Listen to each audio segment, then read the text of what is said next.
When famed surgeon Michael DeBakey was asked why his studies published back in the 30s linking smoking and lung cancer were simply ignored, he had to remind people what it was like back then. We were a smoking society. It was in the movies. It was everywhere. Medical meetings were one heavy haze of smoke. Smoking was, in a word, normal. It's like the debates over cigarettes and lung cancer in Congress taking place in smoke-filled rooms.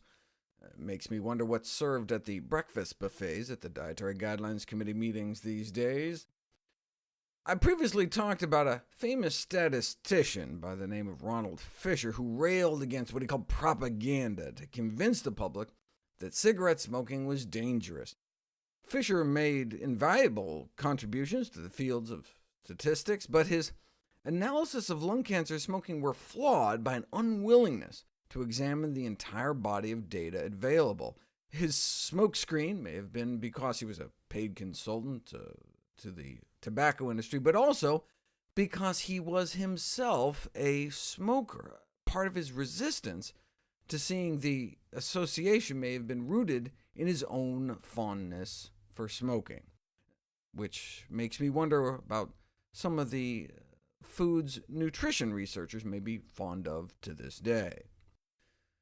It always strikes me as ironic when vegetarian researchers come forward and list their diet as a potential conflict of interest, whereas not once in the 70,000 articles on meat in the medical literature have I ever seen a researcher disclose their non-vegetarian habits, because it's normal.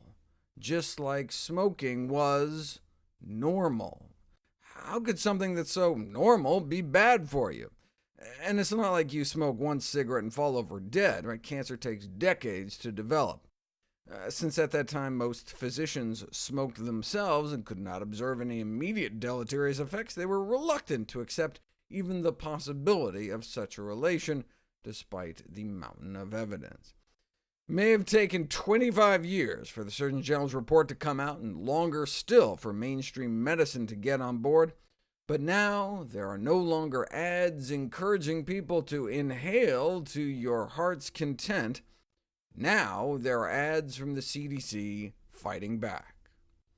For food ads, you don't have to go all the way back to Meat for Health Defense, or nourishing bacon, or doctors prescribing meat, or soda for that matter. Thank heavens tricks are habit-forming. You know things are bad when the sanest dietary advice came from cigarette ads.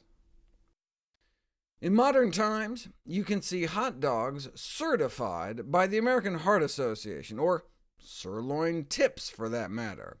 And of all foods, which was the first to get the Academy of Nutrition and Dietetics Kids Eat Right on their label? Was it an apple? Broccoli, perhaps? No, Kraft prepared cheese product. Now, just like there were those in the 30s, 40s, and 50s on the vanguard trying to save lives, today there are those turning ads about what you can do with pork butt to what the pork can do to your butt. The Physicians Committee for Responsible Medicine's Meat is the New Tobacco campaign. As Dr. Barnard tried to get across in an editorial published in the American Medical Association's Journal of Ethics, plant-based diets can now be considered the nutritional equivalent of quitting smoking. How many more people have to die, though, before the CDC encourages people not to wait for open-heart surgery to start eating healthy as well?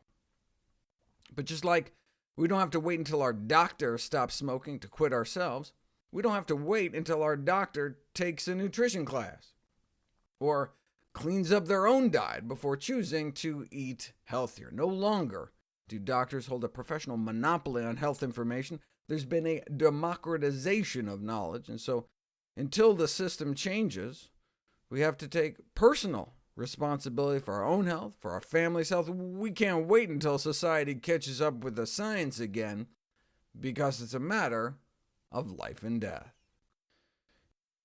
Dr. Kim Williams became president of the American College of Cardiology. He was asked why he follows his own advice to eat a plant-based diet. I don't mind dying, Dr. Williams replied. I just don't want it to be my own fault.